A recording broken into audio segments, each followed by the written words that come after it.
Hello friends, आप सबका स्वागत है मेरे यूट्यूब चैनल यूपीएससी गुरुंग में।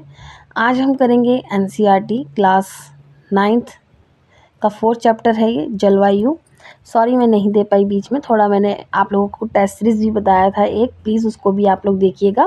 फिर मैं कल आप लोगों को और भी टेस्ट सीरीज़ बताऊँगी।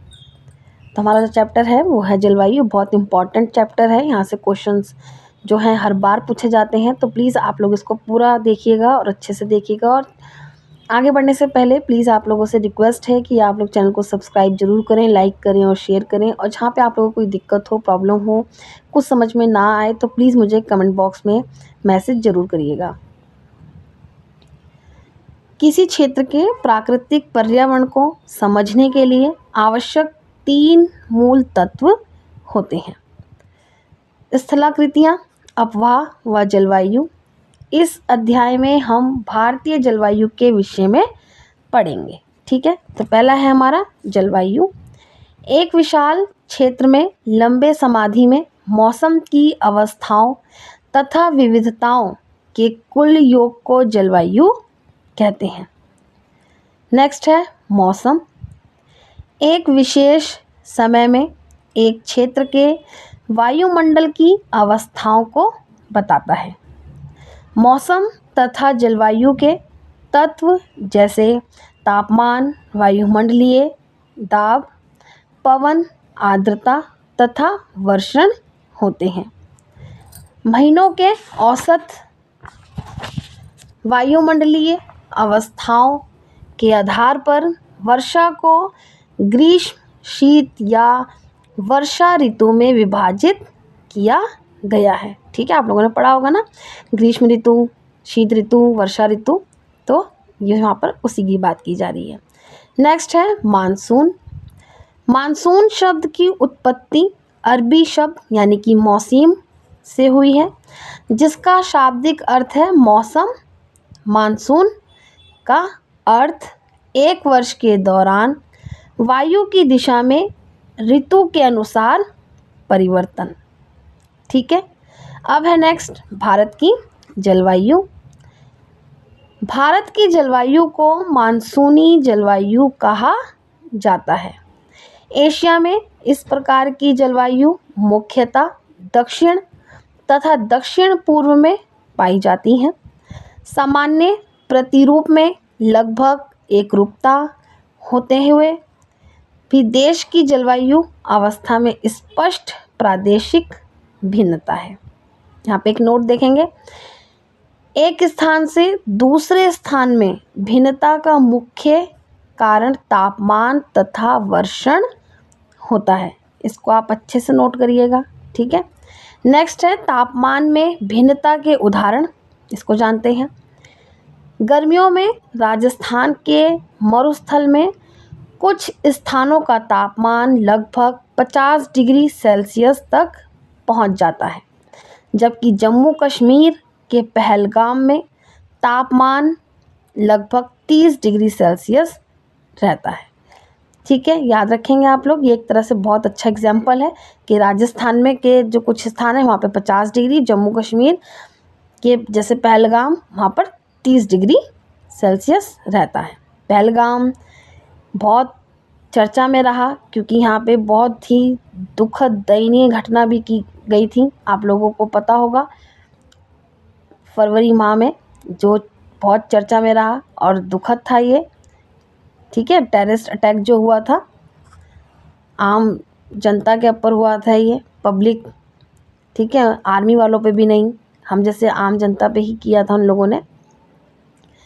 नेक्स्ट है वर्षण में भिन्नता के उदाहरण। वर्षण के रूप तथा प्रकार में ही नहीं बल्कि इसकी मात्रा एवं ऋतु के अनुसार वितरण में भी भिन्नता होती है। हिमालय में वर्षण अधिकतर हिम के रूप में होता है तथा देश के शेष भाग में यह वर्षा के रूप में होता है तथा देश के शेष भाग में यह वर्षा के रूप में होता है। ठीक है, वार्षिक वितरण में भिन्नता मेघालय में 400 सेंटीमीटर, से लेकर लद्दाख एवं पश्चिमी राजस्थान में यह 10 सेंटीमीटर से भी कम होती है। ठीक है। नेक्स्ट है जलवायु नियंत्रण। किसी भी क्षेत्र के जलवायु को नियंत्रित करने वाले 6 प्रमुख कारक हैं। ठीक है, 6 प्रमुख कारकों को जानेंगे हम। अक्षांश, ऊंचाई, वायुदाब, पवन तंत्र, समुद्र से दूरी, महासागरीय धाराएं, उच्चावच लक्षण। ठीक है, ये 6 प्रमुख कारक हैं जलवायु को नियंत्रित करने के। पहला है अक्षांश, इसको देखते हैं यहाँ पर। पृथ्वी की गोलाई के कारण इसे प्राप्त सौर ऊर्जा की मात्रा अक्षांशों के अनुसार अलग अलग होती है। इसके परिणाम स्वरूप तापमान विषुवत वृत्त से ध्रुवों की ओर सामान्यता घटता जाता है। यानी कि विषुवत वृत्त से ध्रुवों की ओर जो है तापमान घटता जाता है। नेक्स्ट है ऊंचाई। जब कोई व्यक्ति पृथ्वी की सतह से ऊंचाई की ओर जाता है तो वायुमंडल की सघनता कम हो जाती है तथा तापमान जो है घट जाता है। इसलिए पहाड़ियाँ गर्मी के मौसम में भी ठंडी रहती हैं। ठीक है। नेक्स्ट है वायुदाब एवं पवन तंत्र। किसी भी क्षेत्र का वायुदाब एवं पवन तंत्र उस स्थान के उस अक्षांश और ऊंचाई पर निर्भर करती है। इस प्रकार यह तापमान एवं वर्षा के वितरण को प्रभावित करता है या करती है। ठीक है। नेक्स्ट है समुद्र से दूरी। समुद्र का जल वायु पर समकारी प्रभाव पड़ता है। यानी कि जो समुद्र का जो जल है वो वायु पर समकारी प्रभाव पड़ता है। जैसे जैसे समुद्र से दूरी बढ़ती है यह प्रभाव कम होता जाता है। यानी कि समुद्र से जैसे जैसे दूरी बढ़ती जाएगी इसका प्रभाव भी जो है वो कम होता जाएगा। एवं लोग विषम मौसमी अवस्थाओं को महसूस करते हैं। इसे महाद्वीपीय अवस्था यानी कि गर्मी में बहुत अधिक गर्म, सर्दी में बहुत अधिक ठंडा कहते हैं। ठीक है। नेक्स्ट है महासागरीय धाराएं। महासागरीय धाराएं समुद्र से तट की ओर चलने वाली हवाओं के साथ तटीय क्षेत्रों की जलवायु को प्रभावित करती हैं। एग्जाम्पल है कोई भी तटीय क्षेत्र जहां गर्म या ठंडी जलधाराएं रहती हैं और वायु की दिशा समुद्र से तट की ओर हो तब वह तट गर्म या ठंडा हो जाएगा। ठीक है, इसको अच्छे समझेंगे आप लोग। नेक्स्ट है उच्चावच। ऊंचे पर्वत ठंडी अथवा गर्म वायु को अवरोधित करते हैं। यदि उनकी ऊंचाई इतनी हो कि वे वर्षा लाने वाली वायु के रास्ते को रोकने में सक्षम होते हैं तो यह उस क्षेत्र में वर्षा का कारण भी बन सकते हैं। ठीक है। नेक्स्ट है भारत की जलवायु को प्रभावित करने वाले कारक, यानी कि भारत की बात की जा रही है यहाँ पर। पहला है अक्षांश। कर्कवृत्त देश के मध्य भाग से होकर गुजरती है, जो कर्क रेखा होती है। ठीक है। देश का लगभग भाग कर्कवृत्त के दक्षिण में स्थित है जो उष्णकटिबंधीय क्षेत्र है। कर्कवृत्त के उत्तर में स्थित शेष भाग उपोष्ण कटिबंधीय है। इसलिए भारत की जलवायु में उष्णकटिबंधीय जलवायु एवं उपोष्ण कटिबंधीय जलवायु दोनों की विशेषताएं उपस्थित हैं। ठीक है, कारण जान गए आप कि किस कारण की वजह से दोनों जलवायु जो है वो उपस्थित है। ठीक है। नेक्स्ट है ऊंचाई। भारत के उत्तर में हिमालय पर्वत है। ऐसे देखिए ना आप, यहाँ पे मैप बनता है ऐसे करके। अगर आप मैप बनाएंगे पता चलेगा आपको। मैं दिखाऊंगी यहाँ पे उत्तर है तो उत्तर में क्या है, यहाँ पर पूरा ऐसे करके यहाँ पे पूरा जा रहा है आपका हिमालय। ठीक है। इसकी औसत ऊंचाई लगभग 6000 मीटर है। भारत का तटीय क्षेत्र भी विशाल है जहाँ अधिकतम ऊंचाई लगभग 30 मीटर है। हिमालय मध्य एशिया से आने वाली ठंडी हवाओं को भारतीय उपमहाद्वीप में प्रवेश करने से रोकता है। इन्हीं पर्वतों के कारण इस क्षेत्र में मध्य एशिया की तुलना में ठंड जो है वो कम पड़ती है। ठीक है। नेक्स्ट है वायुदाब एवं पवन। भारत में जलवायु तथा संबंधित मौसमी अवस्थाएं निम्नलिखित वायुमंडलीय अवस्थाओं से संचालित होती हैं। पहला है वायुदाब एवं धरातलीय पवनें।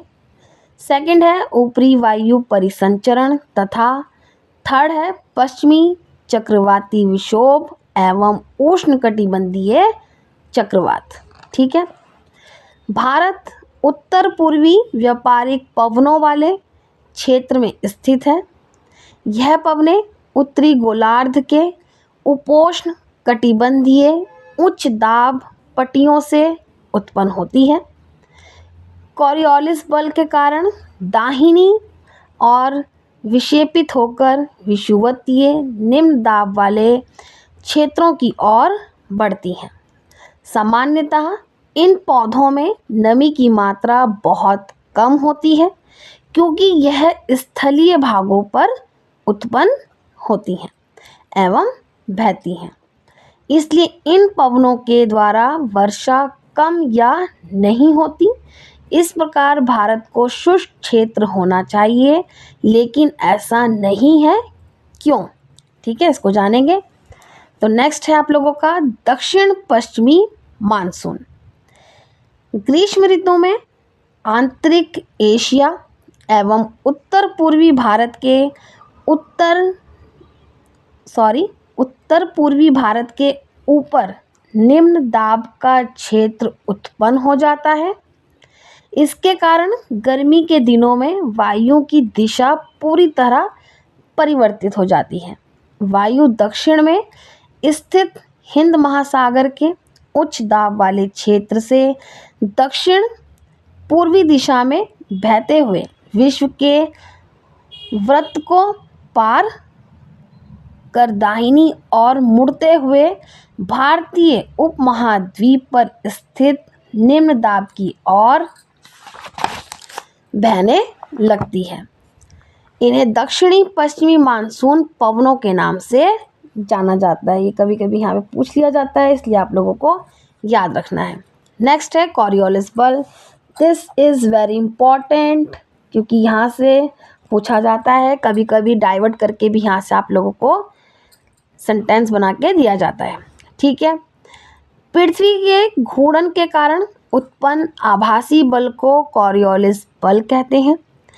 इस बल के कारण पवनें उत्तरी गोलार्ध में दाहिनी ओर तथा दक्षिणी गोलार्ध में बाईं ओर विक्षेपित हो जाती हैं। इसे फैरल का नियम भी कहा जाता है। याद रखेंगे, फैरल का नियम भी कहा जाता है किसको? कॉरियोलिस बल को। ठीक है। नेक्स्ट है जेट धारा। यह एक संकरी पट्टी में स्थित क्षोभ मंडल में अत्यधिक ऊंचाई वाली पश्चिमी हवाएं होती हैं। इनकी गति गर्मी में 110 किलोमीटर प्रति घंटा एवं सर्दी में 184 किलोमीटर प्रति घंटा होती हैं। बहुत ही अलग अलग जेट धाराओं को पहचाना गया है। उनमें सबसे अधिक मध्य अक्षांशीय एवं उपोष्ण कटिबंधीय जेट धारा है। ठीक है, आपको याद रखना है यहाँ पर। नेक्स्ट है पश्चिमी चक्रवातीय विक्षोभ। सर्दी के महीने में भूमध्य सागरीय क्षेत्र से आने वाले पश्चिमी प्रवाह के कारण होता है।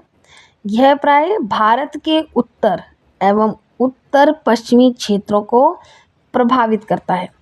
उष्णकटिबंधीय चक्रवात मानसूनी महीनों के साथ साथ अक्टूबर एवं नवंबर के महीनों में आते हैं तथा यह पूर्वी प्रवाह के एक भाग में होते हैं। ठीक है, पूर्वी प्रवाह के एक भाग में एवं देश के तटीय क्षेत्रों को प्रभावित करते हैं। ठीक है।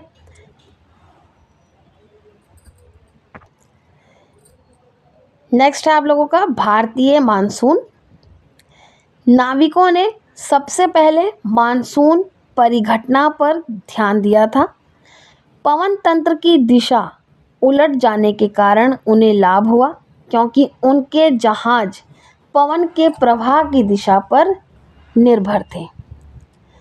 अरबवासी जो व्यापारियों की तरह भारत आए थे, उन लोगों ने पवन तंत्र के इस मौसमी उत्क्रमण को मानसून का नाम दिया। किसने दिया? अरबवासी जो व्यापार करने भारत आए थे। ठीक है, याद रखना है। नेक्स्ट है मानसून को समझने के लिए निम्नलिखित तत्व महत्वपूर्ण है, उनको जानेंगे। पहला है, यहाँ पे पॉइंट वाइज है, ठीक है। पहला है स्थल एवं जल के गर्म एवं ठंडे होने की विभेदीय प्रक्रिया के कारण भारत के स्थल भाग पर निम्न दाब क्षेत्र उत्पन्न हो जाता है तथा समुद्र पर उच्च दाब। ठीक है। सेकंड है ग्रीष्म ऋतु के दिनों में अंतर उष्णकटिबंधीय अभिसरण क्षेत्र की स्थिति गंगा के मैदान की ओर खिसक जाती है। थर्ड है हिंद महासागर में मेडागास्कर के पूर्व लगभग 20 डिग्री दक्षिणी अक्षांश के ऊपर उच्च दाब वाला क्षेत्र होता है। इस उच्च दाब वाले क्षेत्र की स्थिति एवं तीव्रता भारतीय मानसून को प्रभावित करती है। नंबर 4 है ग्रीष्म ऋतु में तिब्बत का पठार बहुत अधिक गर्म हो जाता है, जिसके परिणाम स्वरूप पठार के ऊपर समुद्र तल से लगभग 9 किलोमीटर की ऊंचाई पर तीव्र ऊर्ध्वाधर वायु धाराएं एवं उच्च दाब का निर्माण होता है। फिफ्थ है, ये इम्पॉर्टेंट है, ठीक है। ग्रीष्म ऋतु में हिमालय के उत्तर पश्चिमी क्षेत्रों का तथा भारतीय प्रायद्वीप के ऊपर उष्णकटिबंधीय पूर्वी जेट धाराओं का प्रभाव होता है। कभी मेंस में अगर आपको क्वेश्चन आ जाता है तो वहाँ पे इस तरह के अगर आप पॉइंट लिखेंगे तो बहुत अच्छा रहेगा। नेक्स्ट है अंतः उष्णकटिबंधीय अभिसरण क्षेत्र यानी कि ITCZ। ठीक है, यह विषुवतीय अक्षांशों से विस्तृत गर्त एवं निम्न दाब का क्षेत्र होता है। यहीं पर उत्तर पूर्वी एवं दक्षिण पूर्वी व्यापारिक पवनें आपस में मिलती हैं। यह अभिसरण क्षेत्र विश्व के विषुवत वृत्त के लगभग समांतर होता है, लेकिन सूर्य की आभासी गति के साथ साथ यह उत्तर या दक्षिण की ओर खिसकता है। ठीक है। नेक्स्ट है आपका एल नीनो, बहुत इम्पॉर्टेंट है।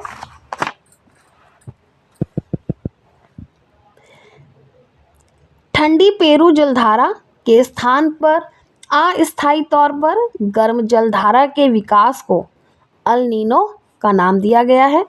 अल नीनो स्पेनिश शब्द है जिसका अर्थ होता है बच्चा तथा जो कि बेबी क्राइस्ट, ठीक है, को व्यक्त करता है, क्योंकि यह धारा क्रिसमस के समय बहती है।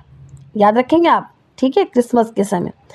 अल नीनो की उपस्थिति समुद्र की सतह के तापमान को बढ़ा देती है तथा उस क्षेत्र में व्यापारिक पवनों को शिथिल कर देती है।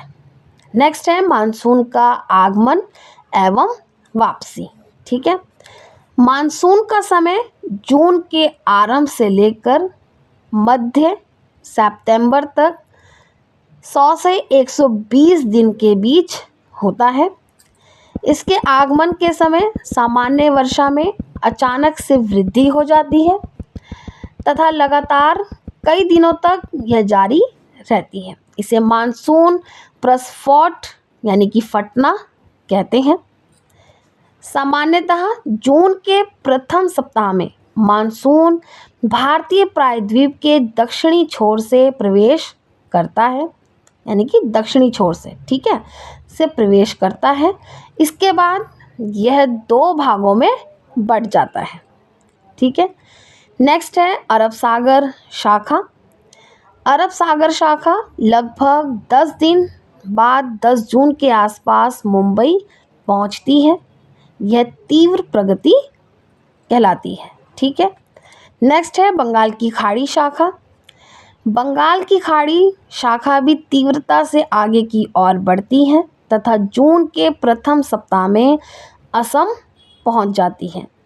पर्वत के कारण मानसून पवनें पश्चिम में गंगा के मैदानों की ओर मुड़ जाती हैं। ठीक है, नेक्स्ट है मानसून की वापसी। अभी पढ़ा हमने आगमन, ठीक है, मानसून का। अब देखेंगे हम वापसी। मानसून की वापसी अपेक्षाकृत एक क्रमिक प्रक्रिया है जो भारत के उत्तर पश्चिम राज्यों से सितंबर से प्रवेश हो जाती हैं, यानी कि सितंबर से जो है कि शुरू हो जाती हैं, प्रारंभ हो जाती हैं। मध्य अक्टूबर तक मानसून प्रायद्वीपीय के उत्तरी भाग से पूरी तरह पीछे हट जाता है। प्रायद्वीप के दक्षिणी आधे भाग में वापसी की गति तेज हो जाती है। दिसंबर के प्रारंभ तक देश के शेष भाग में मानसून की वापसी हो जाती है। नेक्स्ट है ऋतुएं, इनके बारे में जानेंगे। एक ऋतु से दूसरे ऋतु में मौसम की अवस्था में बहुत अधिक परिवर्तन होता है। विशेषकर देश के आंतरिक भागों में यह परिवर्तन अधिक मात्रा में परिलक्षित होता है। भारत में मुख्यतः 4 ऋतुओं को पहचाना जा सकता है। यह है शीत ऋतु, ग्रीष्म ऋतु, कुछ क्षेत्रीय अवस्थाओं के साथ मानसून के आगमन तथा वापसी का काल। ठीक है, याद रखेंगे आप, शीत ऋतु, ग्रीष्म ऋतु और वर्षा ऋतु। यहाँ पे हम देखेंगे शीत ऋतु, इसके बारे में जानते हैं।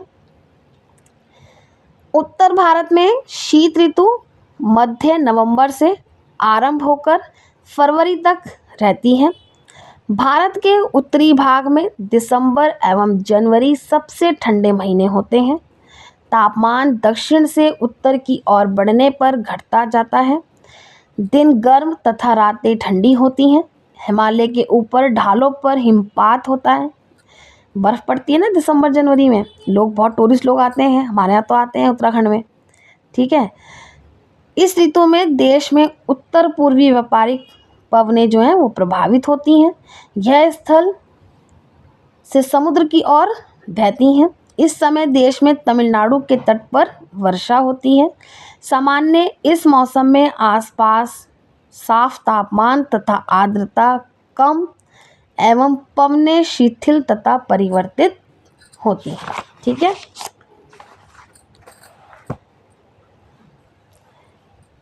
शीत ऋतु में उत्तरी मैदानों में पश्चिम एवं उत्तर पश्चिम से चक्रवाती विक्षोभ का अंतर्वाह विशेष लक्षण है।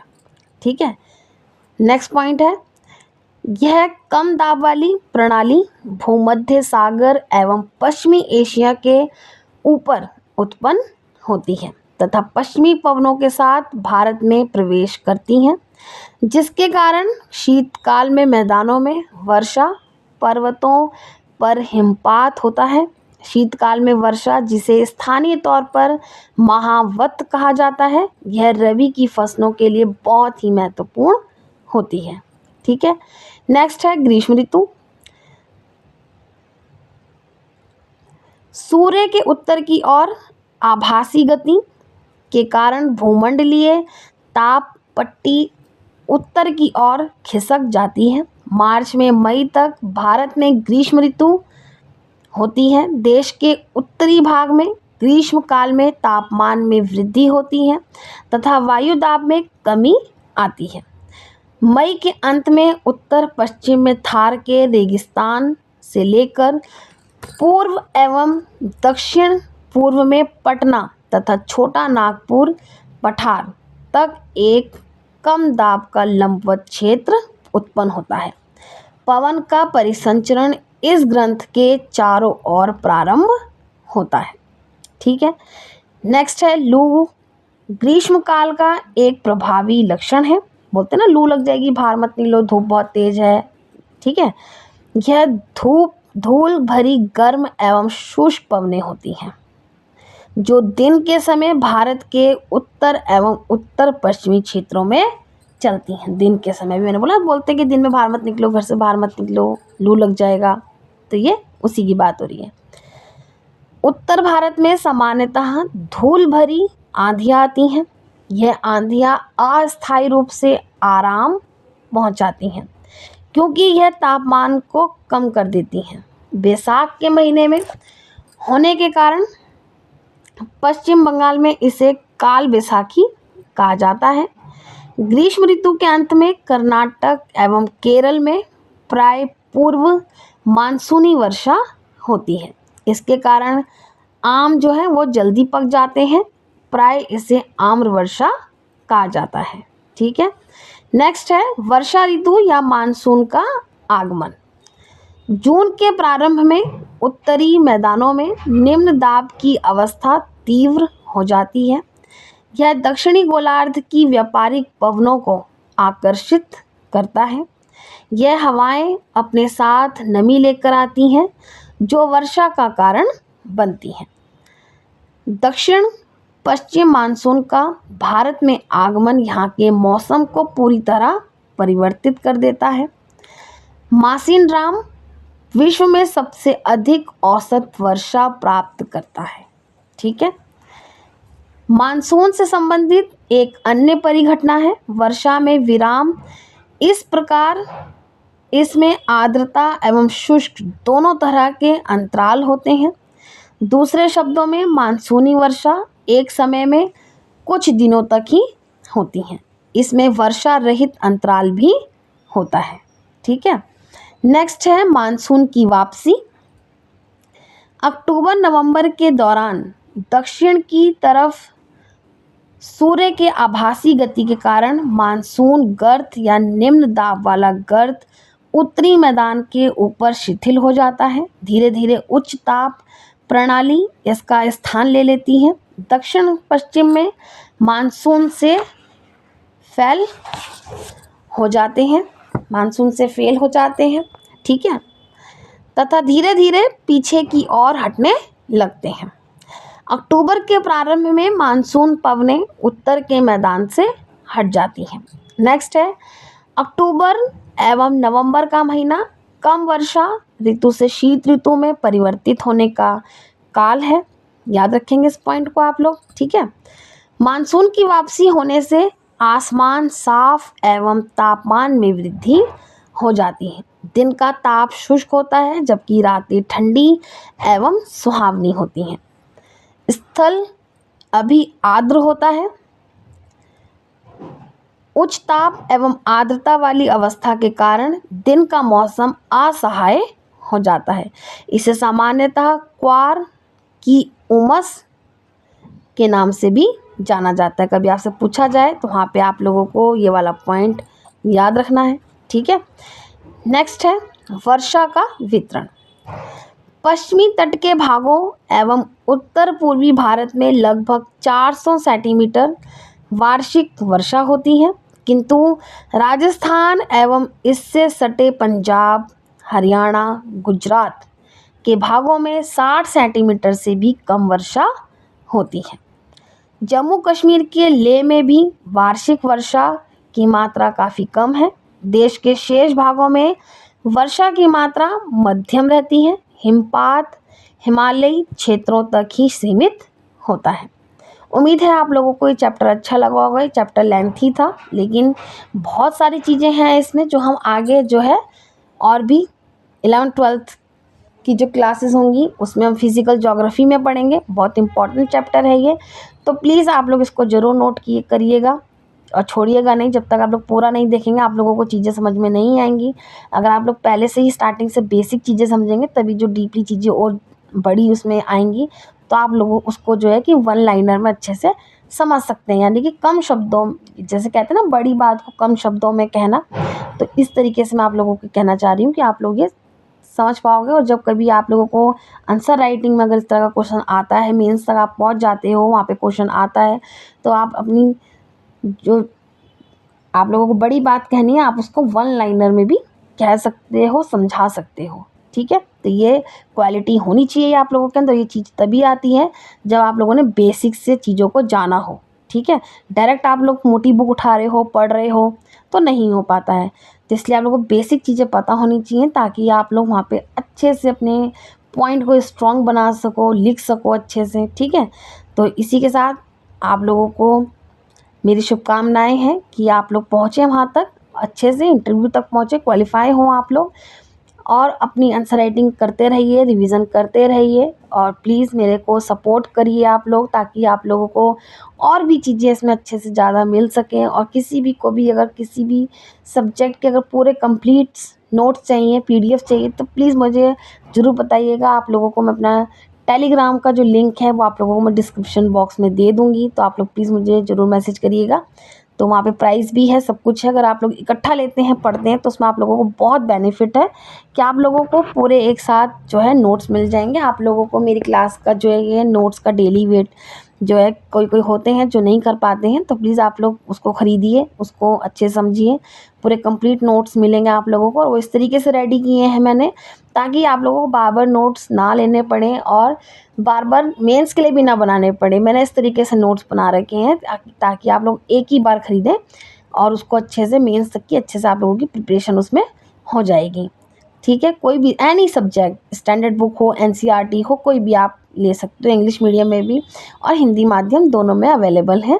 तो प्लीज़ मुझे ज़रूर बताइएगा, और चैनल को सब्सक्राइब ज़रूर करें, शेयर करें, लाइक करें, और कोई भी दिक्कत है प्लीज़ मुझे बताइएगा।